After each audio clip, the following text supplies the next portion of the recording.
رسول الله ما بعد اللهم انفعنا بما علمتنا وعلمنا ما ينفعنا وزدنا علما.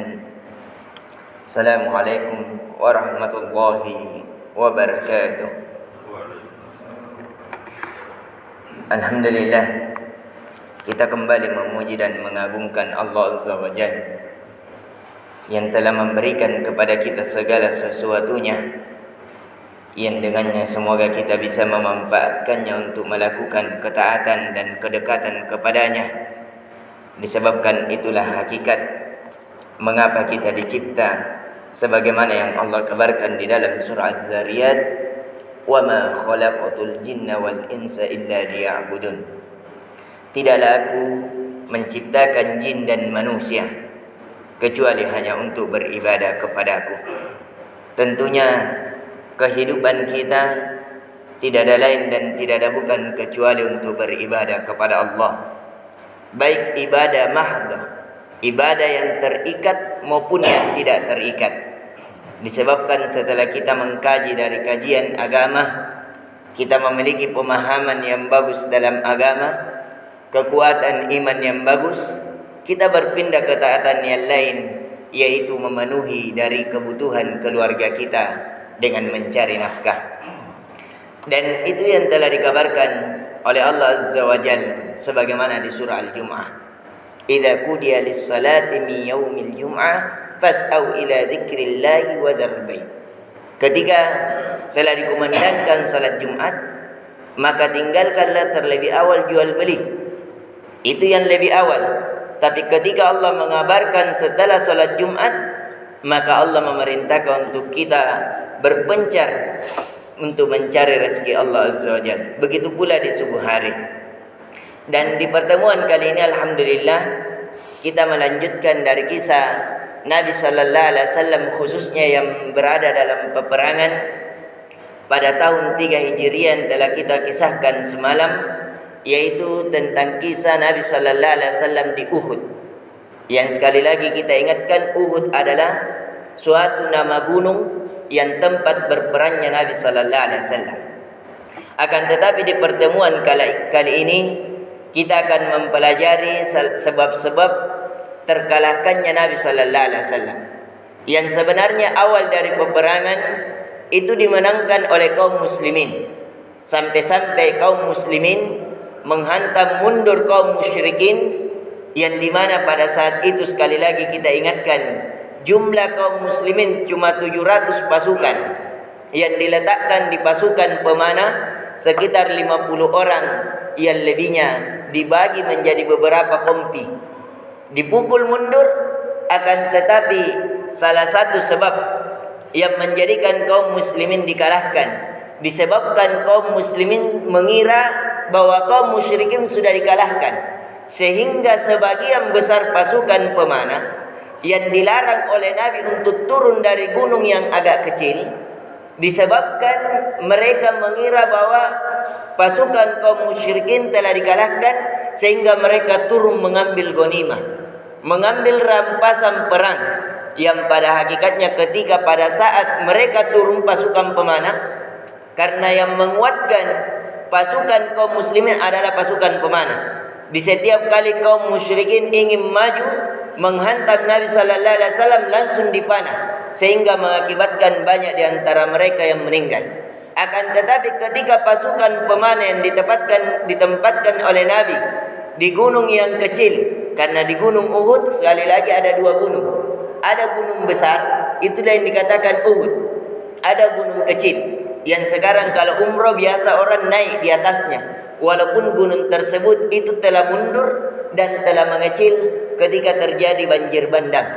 Dan di sini pula sehingga ketika kaum muslimin, pasukan pemanah turun mengambil rampasan perang, akhirnya Khalid bin Walid melihat kesempatan yang bagus itu, akhirnya Khalid bin Walid langsung memasuki badan-badan kaum muslimin dari belakang.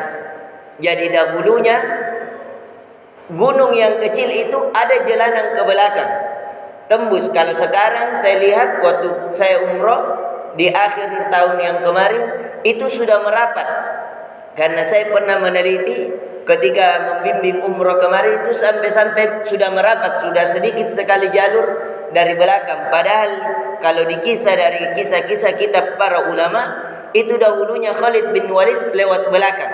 Ketika pasukan pemanah turun mengambil rampasan perang, Khalid bin Walid melihat kesempatan emas itu sehingga Khalid bin Walid dan bala pasukannya sekitar kurang lebih dari 100 pasukan berkuda itu langsung menghantam kaum muslimin dari belakang, sehingga kaum muslimin yang tadinya sudah sibuk mengambil rampasan harta duniawi akhirnya dipukul, hantam, dibersihkan oleh pasukan Khalid bin Walid.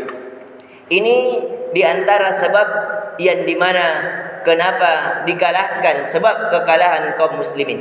Jadi inti dari pelajaran di subuh kali ini tentang sebab kekalahan Nabi sallallahu alaihi wasallam di perang Uhud ada 2 sebab. Yang pertama, sebab pertama karena kaum muslimin menyalahi perintah Nabi, yang dimana Nabi sallallahu alaihi wasallam telah perintahkan pada pasukan memanah agar tidak meninggalkan tempat. Yang kedua sebab kekalahan Nabi sallallahu alaihi wasallam disebabkan kesalahan kaum muslimin terlalu cinta terhadap dunia. Ini harus kita hati-hati. Ini pelajaran yang paling utama agar hendaknya kita berhati-hati terhadap bendahara dunia, yang dimana kaum muslimin turun, pasukan pemanah turun mengumpulkan harta dunia, yang itu menjadi sebab kekalahan dan ia dihinakan. Jadi di sini kita bisa mengambil pelajaran tentang hati-hatinya kita terhadap perkara dunia. Dan adapun mengapa Allah Azza wa Jalla menetapkan Nabi kita dikalahkan, ada beberapa hikmah. Yang hikmah yang pertama, agar Allah mengambil jiwa-jiwa kaum muslimin sebagai seorang mati syahid.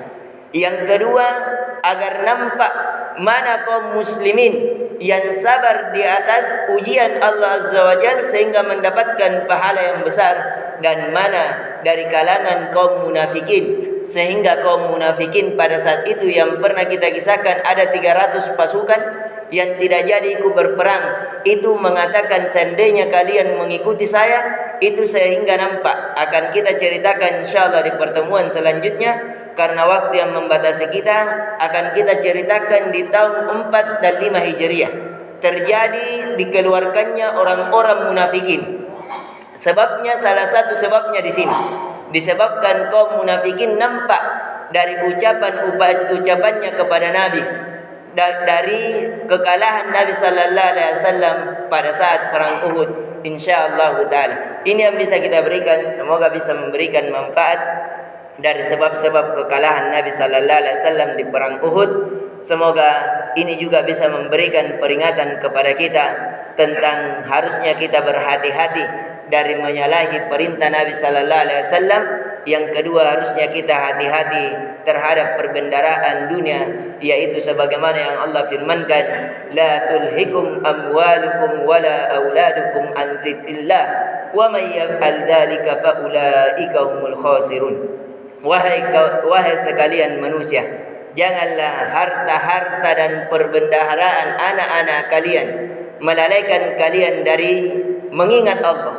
Barang siapa yang melakukan itu, artinya dia terlalaikan dengan harta dan anak-anaknya dari mengingat Allah, faulaika humul khasirun. Mereka itulah orang yang sebenarnya di atas kerugian. Subhanakallahumma bihamdik, asyhadu an la ilaha illa anta, astaghfiruka wa atubu ilaik. Assalamualaikum warahmatullahi wabarakatuh.